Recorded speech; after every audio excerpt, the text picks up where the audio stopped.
So, here we are. First quarterly wrap-up of 2019.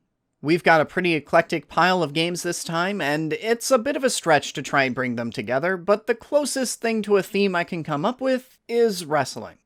Get in there and be your best killer ape and wrestle a SWAT guy into shotgunning all his friends. Though most of the wrestling isn't really physical. Maybe you're wrestling with mental health, or a difficult life decision, or just a really goddamn hard puzzle. But whatever you're doing, get your D20s out, because most of the games on this list will feature some grapple checks, be they physical, mental, or emotional. First on our list is Jump Grid. Jump Grid's been drawing a lot of comparisons to Super Hexagon, and for good reason. It's got the look, it's got the music, it's got the blistering speed and difficulty. But Jump Grid leans a little too heavily on memorization for it to really scratch the same itch as Super Hexagon. It exists in this weird middle space where both demands twitchy reflexes and features levels with only one or two valid solutions, often both at once. So it's like this weird reflex-based puzzler. Figure out the exact right path to weave through all these obstacles. You've got 1 second, ready, set, go! Whoops, you died. Every level of Jump Grid puts you on this grid map and tasks you with picking up all the gems on the grid before returning to the middle, and the only differences between each level are the obstacles in your way. Critically, however, each level is static. They're exactly the same every time you try them, and obstacles also come at you faster than you can reasonably react to them, so I found myself more often dying over and over again until I'd spotted and memorized the right order I had to hit the directional keys in to make it through. The end result? It's not exactly what I wanted from something evoking Super Hexagon, but it is still fun most of the time, and it looks impressive when you actually do finish a level.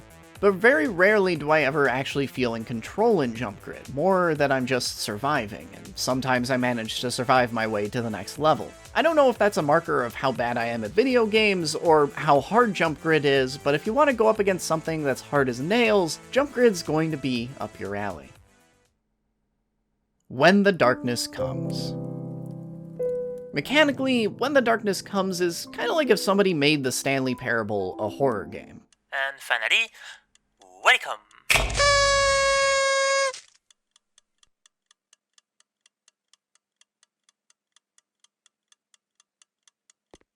It's perpetually talking to you personally, constantly trying to upend your expectations, and slowly warping into darker and darker facsimiles of itself. Every layer of the onion you peel back reveals something worse, as it tries, and in my case succeeded, to put you in a very specific headspace.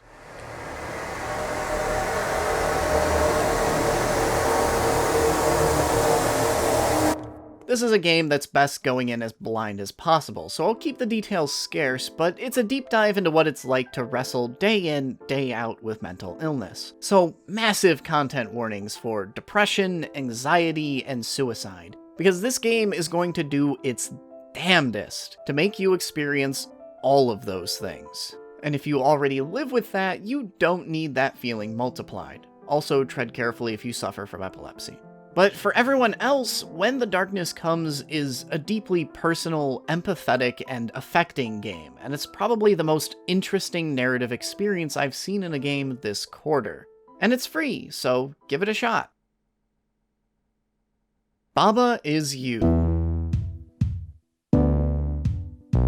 Okay, this one is a little bit of a cop-out. Technically, you can complete Baba Is You in like 2 hours if you want, because you can skip to the final level like a fifth of the way into the game, but there's a good 10 or 15 hours of content in here. But with how many people there are saying it's the best puzzle game to come out in years, I decided that I have to cover it in some fashion. I also really needed an excuse to find time to play it, sorry not sorry. Baba Is You is this nifty puzzler that's all about bending its own rules. Every rule in the game is a simple statement. Baba is you, therefore you control Baba. But every rule can be shuffled around and changed. Every bit of text on screen is an interactable block that you can move around, and if, for example, you replace Baba with Rock, well, now the rule says Rock is you. And suddenly, you're now controlling any rocks on the map instead of Baba. Everything spirals out from this concept. You can transmute objects into other objects, manipulate what functions they execute, and so on. Half of the puzzle is figuring out how to bend the rules to beat the level. The other half is working around space limitations. Every bit of text physically exists in the puzzle, so if, for example, a word is wedged up against a wall, it's stuck there forever, and your options on how you can manipulate the rules become constrained. Baba Is You is fascinatingly clever, maybe sometimes too clever. I still have no idea what some of these rules even mean. What the hell does lonely even mean mechanically? But the core mechanics are solid gold. It definitely lives up to the hype. Photographs. I have to give another content warning here. This one's got suicide too. But here's a game designed by the guy that made 10 Million, the artist for Thimbleweed Park, and the composer of FTL. That's a bit of an indie dream team right there. Wait, what's this? The store description even says the game is as condensed as possible to be as respectful for your time as it can be? Well, I'm pretty sure I'm, contractually obligated to cover this or something at this point, so here we go. Photographs is a series of little 30-minute vignettes, tragic fables primarily concerned with when and how to bow in the face of life stomping on your ideals or aspirations. Each one is interspersed with its own unique set of puzzles, where you complete a puzzle, get drip-fed a few lines of exposition, then go do another puzzle. If I'm being honest, the vignettes didn't really grab me personally. The narratives, while heartstring tuggers, all border on the cliché. The details and proper nouns shuffle around a bit, but every story beat feels like the most obvious way the narrative could have gone. Luckily, Photographs is far greater than the sum of its parts. While each individual story underwhelms, there's an overriding theme between them all that binds them together and strengthens the entire lot. Each story follows the same tragedy format, where each character starts on top of the world, and then a problem arises that gets in the way of their plotted life trajectory.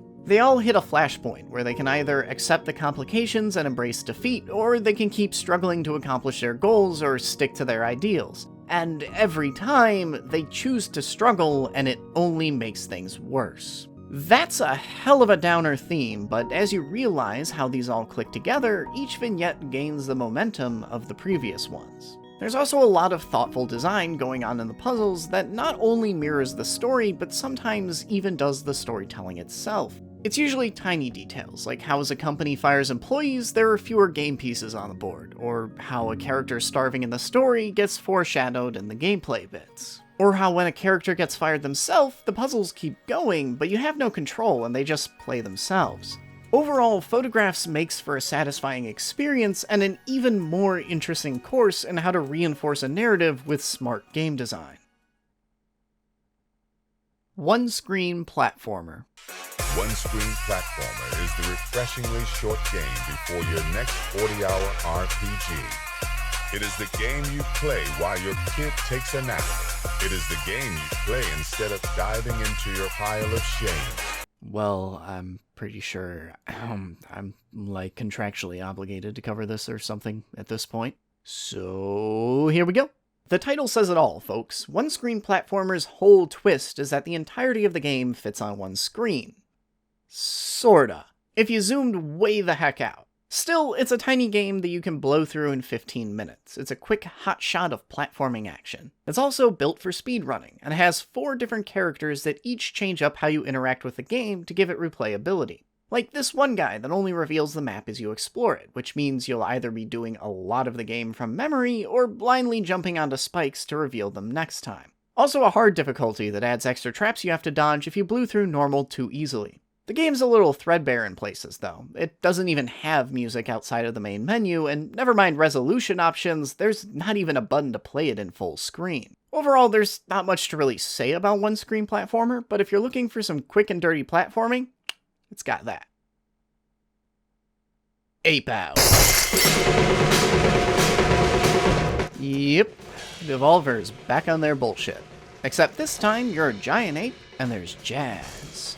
And while at this point it feels almost like half of Devolver's catalog is just Hotline Miami, but you're blank, I have to admit that it still works. Ape Out is as fun as it is tense and frantic, and it differentiates itself enough to feel like its own entity. As a big old gorilla, you might not be able to use guns, but you can take an enemy hostage and make them shoot for you. And as a melee-only character, it gives the game a slightly different dynamic. As soon as you're spotted, you've got about 2 seconds to deal with the problem or you're gonna get shot. So you're always forced to charge into danger, which often just uncovers more danger that you need to charge into before you die. It does a good job of evoking the constant, out-of-control forward momentum one would expect from a rampaging gorilla trying to break out of a building. And then there's the aesthetic. The aforementioned improvisational jazz is one of the best uses of music that's been organically generated by the player's actions that I've ever seen.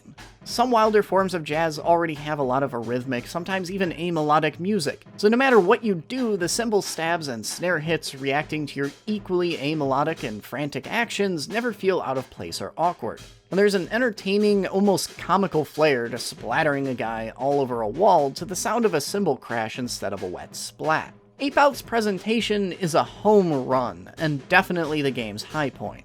The only points where I ever felt the fun ebbing in Ape Out were when you were stuck in wide open environments, particularly during this office level.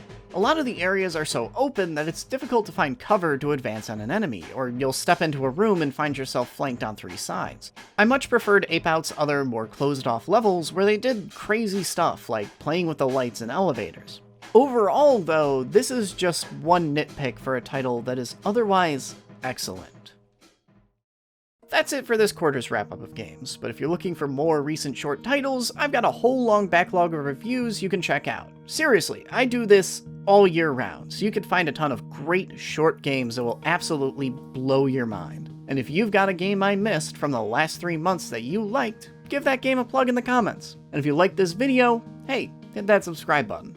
Thanks for watching this far, and I'll see you all next week.